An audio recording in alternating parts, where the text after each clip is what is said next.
Salam sejahtera, terima kasih karena bersama dengan saya di Nazilin Unity Channel. Satu kumpulan baru-baru ini diketuai oleh Morty menuntut kononnya Anwar Ibrahim tidak sah jadi Perdana Menteri. Tapi ramai netizen kata, porah. Mereka kata, tak payah bermimpilah, kata mereka. Tapi yang menjadi pertanyaan besar ialah, adakah Waita Morty alat kepada sesiapa? Drama politik murahan hina perlembagaan. Dipetik daripada Harapan Daily, ditulis oleh Dr. Sahnur Basri. Tindakan P. Waita Morty memfailkan saman bagi mencabar keabsahan Datuk Seri Anwar Ibrahim sebagai ahli parlimen bukan sahaja membuang masa mahkamah. Malah tindakan itu merupakan cubaan tidak bertanggungjawab yang menyerang asas perlembagaan persekutuan. Paling teruk sekali ialah Morty patutnya sudah tahu dan memang tahu bahawa ada satu kes baru-baru ini yang telah pun ditolak Mahkamah Persekutuan yang mempersoalkan keabsahan pengampunan Anwar. Itu duluan yang paling sesuai untuk Morty ketahui. Sudah ditolak, jadi buat apa lagi nak mau buat benda yang sama? Bukankah itu satu perkara yang membuang masa? Tapi tak apalah. Silakanlah buat karena itu hanya akan buang masa.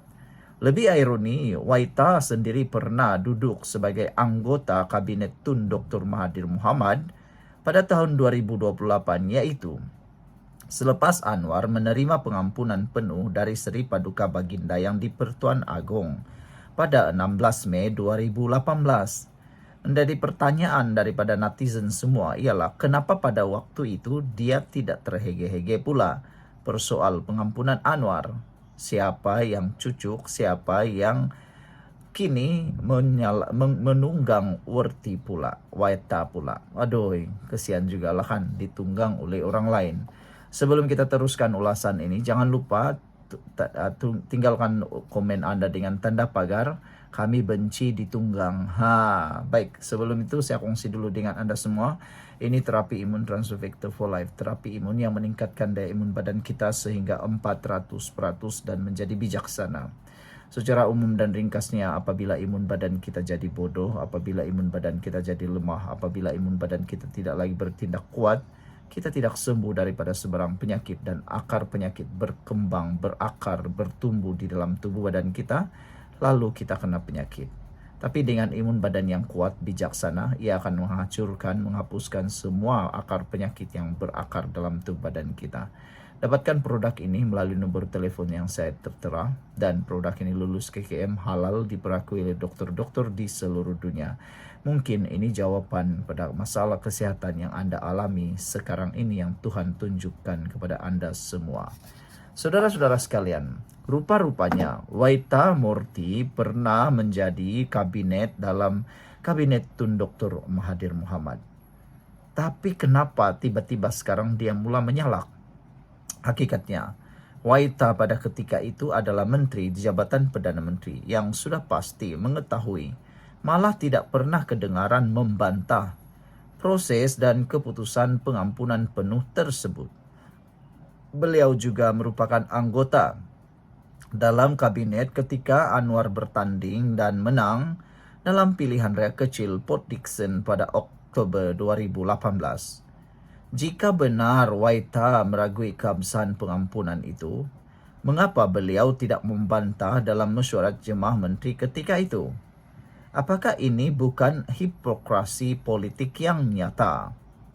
Lebih menggelikan hati, ahli parlimen PAS, Taqiyuddin Hasan turut dilihat mengangkat dokumen tanda sokongan terhadap cabaran Waita.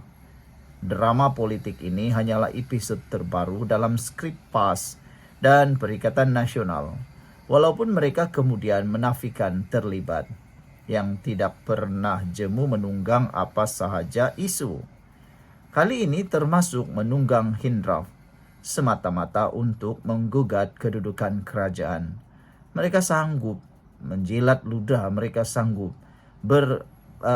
berpeluk-pelukan, semata-mata hanya untuk mahu menjatuhkan Anwar seorang. Fakta perundangan tidak boleh disangka. Pertama sekali, Perlembagaan Persekutuan secara sendiri jelas menjawab segala dakwaan Waita. Artikel 48 dalam kurungan 1 kurungan I menetapkan bahawa seseorang yang telah disabitkan kesalahan hanya hilang kelayakan sebagai ahli parlimen jika belum menerima pengampunan penuh.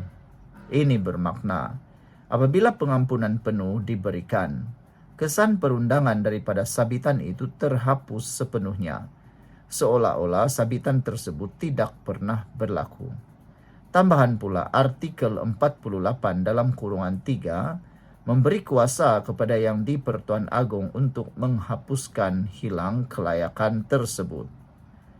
Kuasa ini bukan bersifat simbolik, tetapi merupakan pemulihan substantif terhadap semua hak yang telah dilucutkan akibat sabitan. Dengan kata lain, apabila Seri Paduka Baginda menggunakan kuasa ini, kelayakan seseorang untuk bertanding atau memegang jawatan ahli parlimen dipulihkan sepenuhnya. Di Malaysia, kuasa pengampunan adalah unik dan lebih kukuh berbanding di beberapa negara Commonwealth lain. Perkara ini dijamin dalam Perlembagaan Persekutuan sebagai kuasa perlembagaan, bukan sekadar prerogatif adat. Walaupun Yang di-Pertuan Agong menerima nasihat lembaga pengampunan, keputusan akhir terletak di tangan Baginda. Lebih penting, mahkamah-mahkamah Malaysia secara konsisten memutuskan bahawa kuasa pengampunan ini bersifat non-justiciable, iaitu tidak boleh dicabar atau disemak secara kehakiman. Ini menegaskan lagi sifatnya yang mutlak, muktamad dan berkuasa menghapuskan kesan sabitan.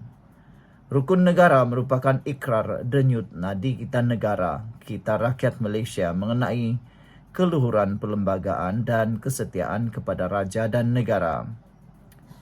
Pengampunan penuh terhadap Anwar Ibrahim pada 16 Mei 2018 adalah fakta rasmi dan termaktub dalam rekod negara.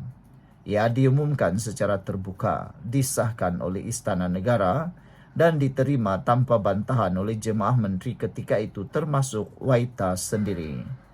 Duluan mahkamah mematikan hujah Waita. Beberapa kes mahkamah di Malaysia telah mengukuhkan prinsip ini. Antara yang relevan ialah kes Karpal Singh lawan Sultan of Selangor dan kes Sim Kee Chon lawan Superintendent of Puduk Prison.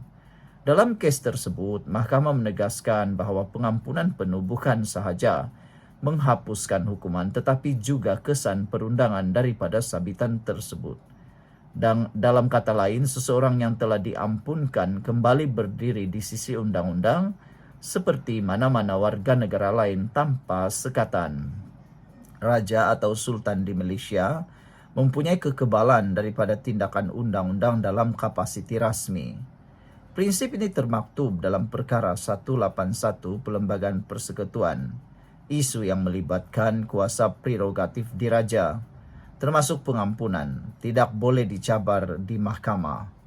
Kes-kes ini jelas menunjukkan bahawa sebarang cubaan untuk mempertikai kelayakan Anwar selepas pengampunan penuh adalah bercanggah dengan prinsip undang-undang yang telah mapan dan dihormati mahkamah tertinggi negara. Serangan terhadap Perdana Menteri Anwar Ibrahim adalah serangan terhadap institusi raja. Realitinya, tindakan Waita mempersoalkan kelayakan Anwar bukan sahaja untuk menyerang peribadi Perdana Menteri, tetapi juga secara tersirat mempersoalkan kuasa dan kebijaksanaan Seri Paduka Baginda Yang di-Pertuan Agong. Kuasa pengampunan adalah prerogatif dari raja yang dijamin perlembagaan. Mempertikai keberkesanan pengampunan itu sama sahaja dengan mempertikai kuasa mutlak Baginda di bawah undang-undang tertinggi negara. Adakah serangan peluru kapur terhadap keabsahan Perdana Menteri ini hanya untuk membuktikan bahawa beliau masih relevan dalam arus politik Malaysia selepas beberapa kali tenggelam timbul dalam arus politik negara? Selepas ditinggal dalam PRU15 tanpa kerusi, tanpa kedudukan dan tanpa jawatan, beliau kini berdiri di pentas pembangkang wira bangsa dan agama untuk memastikan kamera menghala ke arahnya. Waita bersama sekutunya yang tersirat dan tersurat boleh terus mencoba memanipulasi persepsi rakyat melalui drama politik murahan ini. Namun, di sisi perlembagaan, undang-undang, dan fakta sejarah, kedudukan Anwar Ibrahim sebagai ahli parlimen dan Perdana Menteri Malaysia adalah sah, muktamad, dan tidak boleh dipertikaikan.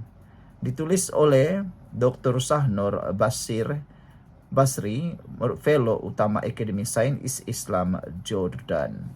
Sekian untuk kali ini. Jangan lupa tinggalkan komen Anda. Bye-bye.